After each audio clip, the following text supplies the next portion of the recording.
Hi everybody, my name is Kyla. Welcome to my channel where I talk about the stock market and the economy amongst other things.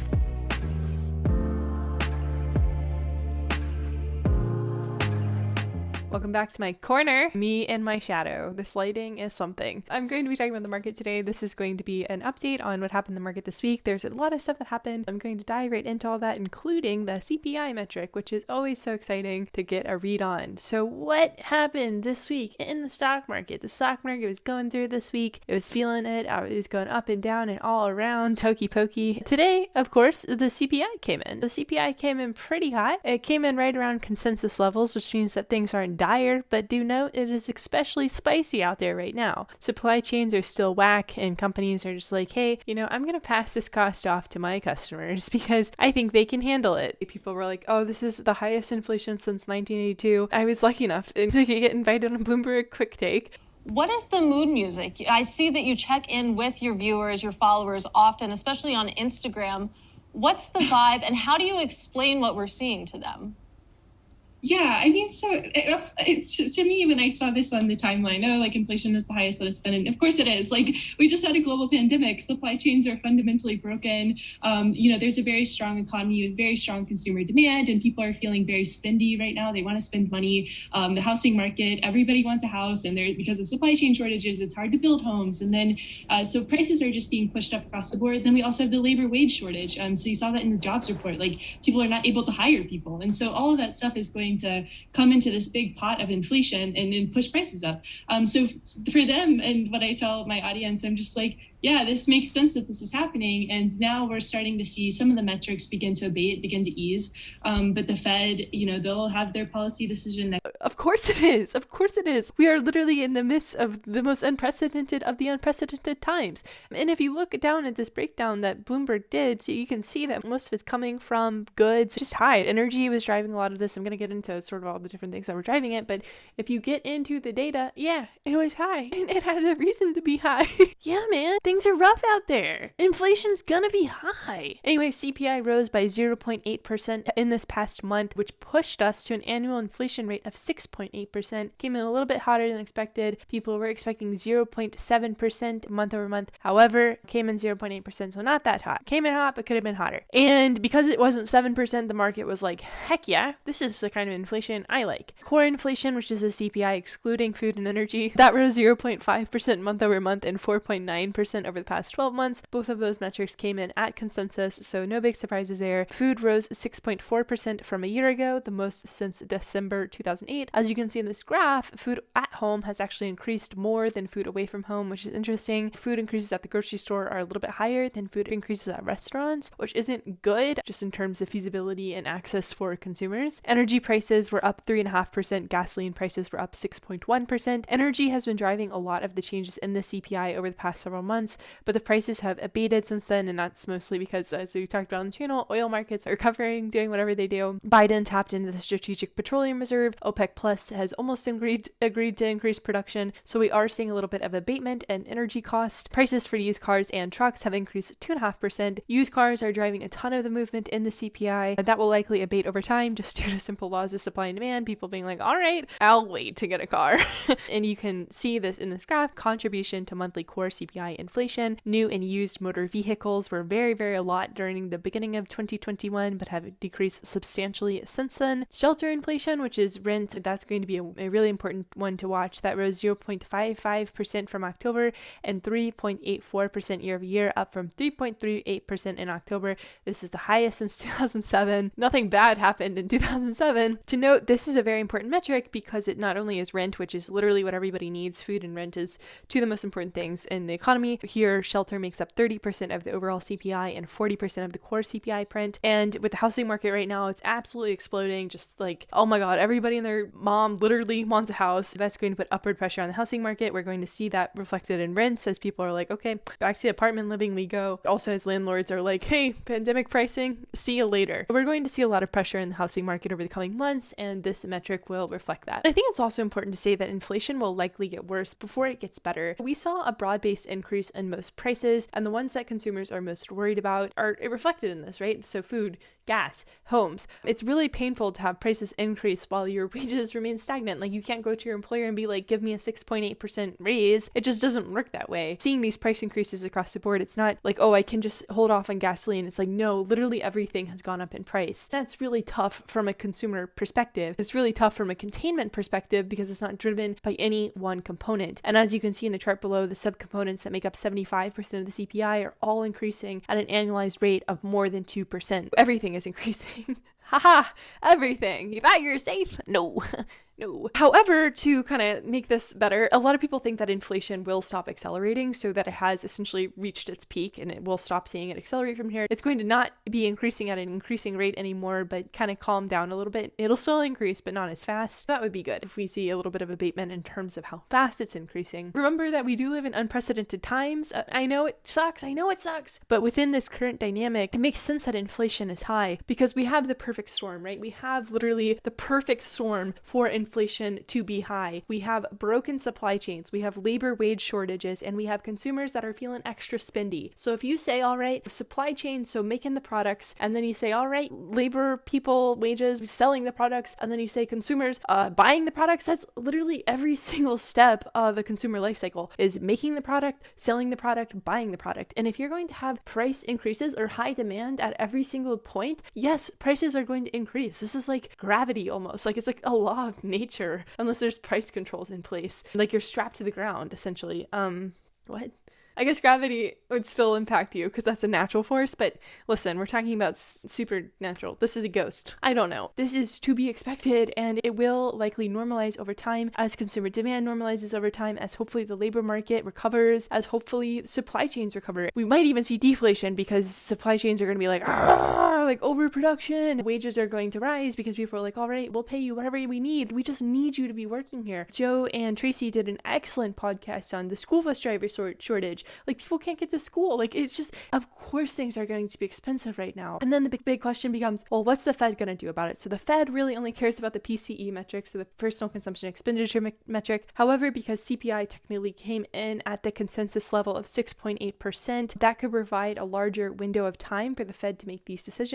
So they do have the FOMC meeting next week, but because inflation didn't come in that hot, it came in just kind of hot. Like, we kind of knew it would be as hot as it was. That gives them a little bit more time to get themselves figured out. And here the consensus drives the narrative. Because things came in at consensus levels, there could be hope in the market that the Fed doesn't try to come out swinging right away with high rates. They're not like, oh my gosh, here's all the rates ever increasing for you right now, that we would experience a slower tightening process. However, despite that, and to kind of clarify what I mean, we are going to probably experience monetary policy tightening over the next few months. The FOMC, they have their dual mandate of maximum employment and price stability. So they've seen the inflation metrics, they've seen the labor market, and they're like, all right, time for us to step in with this hot CPI, with the booming jobs report, 11 million open jobs yesterday. The Fed is thinking about that. The Fed is going to weigh that in to kind of, expand upon what it means for the Fed to do tightening monetary policy. They taper and they tighten. That's really what the Fed does. The two T's, the double T's. When they taper, slow down in the buying of assets. So right now they're slowing down their purchases by 15 billion a month. They could expedite that to 30 billion a month, but that's going to roll off by March. So we already know the Fed's going to taper, they're going to pull out, they're going to stop buying stuff. Tightening, so raising rates, this is a whole different story because this is really what impacts the consumer at the end of the day. This is the one to watch out for. Will we get 3 rate hikes in 2022? Will we get 4 in 2023? How angry will this make the markets? Can the market even stomach higher rates at this point? And so if you think about higher rates, that's essentially going to say to consumers, hey, don't take out loans, chill out, stop spending so much money. Same thing to businesses. Hey, everybody, chill out, stop spending so much money. Okay? Stop it. And that's essentially what higher rates mean. And so the Fed is going to have to incorporate that framework. How much do we want things to slow down? And if we do just one rate hike, is that going to have the same impact as we think it will, or will it send the market into an absolute tizzy? And so that's what the Fed has to think about with regards to tightening monetary policy. And then I think this is kind of random, but when you think about core CPI, what the Fed's looking at, we always think about the stock market, but the stock market is not the economy. The stock market and the economy, not the same thing. When considering the stock market from a really high level, you have indices, right? So you have the NASDAQ, you have the S&P, and you have the Dow Jones. So Dow Jones is like 30 pretty much like old companies, and then S&P 500 is the 500 top companies, and then the NASDAQ is all the tech stocks. Gavin Baker did a really good analysis around NASDAQ and broke out the top performers here. So it's Apple, Microsoft, Google, Tesla, and Nvidia, and those are the top 5 return contributors to the NASDAQ. If you exclude them from the NASDAQ, the NASDAQ has only outperformed, it's still good, but 5.79% this year. With those 5 stocks included, it's 21%. 5 stocks are driving 70 to 75% of the total return of this index, which is nuts. Like, that's crazy. That's a lot that's coming from those stocks. And so when you think about the CPI, the same sort of weighting shows up here too, where the CPI is going to be outsized influence by some stuff versus others. And then also when we look at the stock market, at the end of the day, it doesn't mean that just because indices are doing well, the stock market's doing well, because you'll have 5 stocks like Apple, Microsoft, Google, and Tesla, and Nvidia that are doing super good and sort of dragging everybody else in the barrel behind them. I talked about this very in depth on the channel this week, so I'm not going to go super in depth into it. But of course, Evergrande, whatever the heck is going on with Evergrande, did a very long video on it, but just kind of, hit on it again. It's really like watching a slow moving train crash. Everybody's like, we know this thing is gonna, eventually collapse. It has to. $300 billion in liabilities. It's the question of how it's going to collapse. How are those cookies gonna crumble? Especially in Beijing's regulatory framework, it's a domino pile, essentially. And now they're just kind of like, well, can we stack it a little bit more? Tracy Alloway wrote, of course, an excellent piece on it. The forest of China's financial system may be burning bright in certain areas, but it's still tough to see all the trees. Things are okay, but you do have these outsized worries that are showing up in the market with Evergrande. It's really a balancing act, and it's a tightrope, and that's what China's walking. And if they make a policy mistake, that could be super bad, because they're trying to use Evergrande as an example. Don't take out a bunch of debt, but also protect their system from contagion. And of course, like the FOMC and this doing with inflation and jobs, it is a balancing act. It is a balancing act. Ben and I spent a lot of time on Russia this week, so I'm not even going to really hit on that. But Russia, just to kind of highlight again, Russia is a very, very big part of the energy market. This is from Javier, this graph. This goes without being said, but the consequences of them fully invading Ukraine would be an absolute shockwave across the world, not only from Ukraine got invaded perspective, but also from an energy market perspective. The inflation that we're experiencing now, it would be a little bit different. Yeah, go and watch that video with Ben. We dive really deep into all that stuff. So crypto regulation, 6 crypto CEOs testified in front of the House on Wednesday of this week. What could Mongoose coin do to crypto coin? Basically, it was like, hey, we just need fair regulation without you, cutting us off at the kneecaps. And Congress can't really decide if they like crypto or not. They're kind of torn. They're like, oh, is it bad for the environment? Oh, is it safe? Oh, is it private? What does it mean for money laundering? Like all these, questions that people have about a thing that's been around since 2009. There was also an interesting piece from Politico on it where the bank lobbyists were like, well, we want crypto to be regulated the same way that we are. And if crypto is regulated the same way as a bank, that could be tough, especially if they're not able to provide that same sort of diligence, and they're not meant to, they're not a bank, right? So it's just going to be interesting to see how bank lobbying works versus how they should be regulated. One good thing about the banks lobbying for equal regulation is that the banks kind of recognize crypto as something that should be regulated. A lot of banks are entering into the crypto space, and brands are entering into the crypto space. I'm very cringe.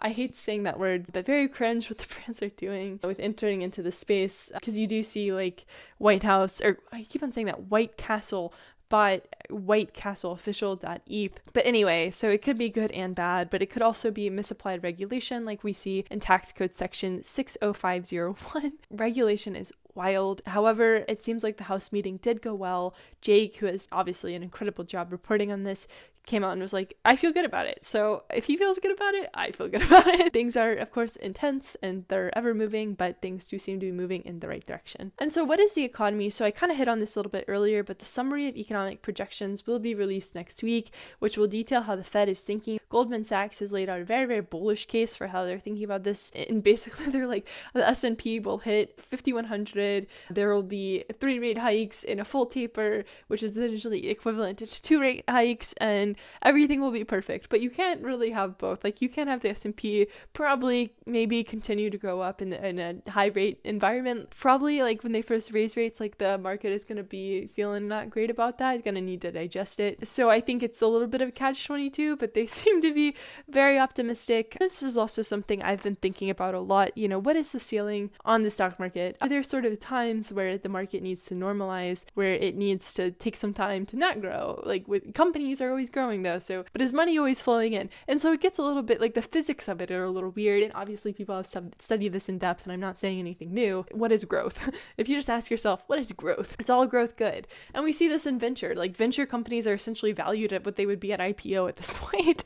Pre-seed companies are essentially valued at way more than they'd probably be at IPO. Same with all the other series and stuff. The market's just hot. The market is hungry and the market is hot, and it's kind of like, well, can people meet those projections? Does it matter? Do things trade against fundamentals? I don't know. You know, whenever I feel a little overwhelmed, I remember Voltaire, and he said, doubt is not a pleasant condition, but certainty is absurd. We don't have to know everything. This is something I really struggle with, especially as a content creator who wants to be right all the time. Not because I want to be right, because I want to, like, provide helpful information. If I'm wrong, I'm like, oh man, I missed something. You can't know everything all the time, and you just gotta keep on learning. You gotta have fluid frameworks. You gotta be able to test your own biases and challenge your own assumptions. There is no such thing as certainty. The search for certainty is infinite. That's what we do every single day. That's what the market does every single day. And it's okay to not know exactly what's going to happen. I don't think everybody knows exactly what the future is going to look like. Everything's a trial. What's happening in China, right? With Evergrande, they're just trying to figure out what the best thing could be. What's happening with the Fed? We've never had a pandemic before. We've never had this sort of market run before. And I think it's sort of funny because we, as evolutionary animals, right, like we sort of like build out all these different scenarios in our head. We're like, okay, it could end up like this. It could end up like that. It could end up like that. And we do that from like a hunter-gatherer perspective. We're constantly building out different frameworks. It's just interesting. You know, you have to have a fluid framework. Thanks so much for hanging out with me. Thanks so much for spending time with me. CPI, crypto regulation, Evergrande, Russia, all of it. I'll be back next week, and I will see you all soon.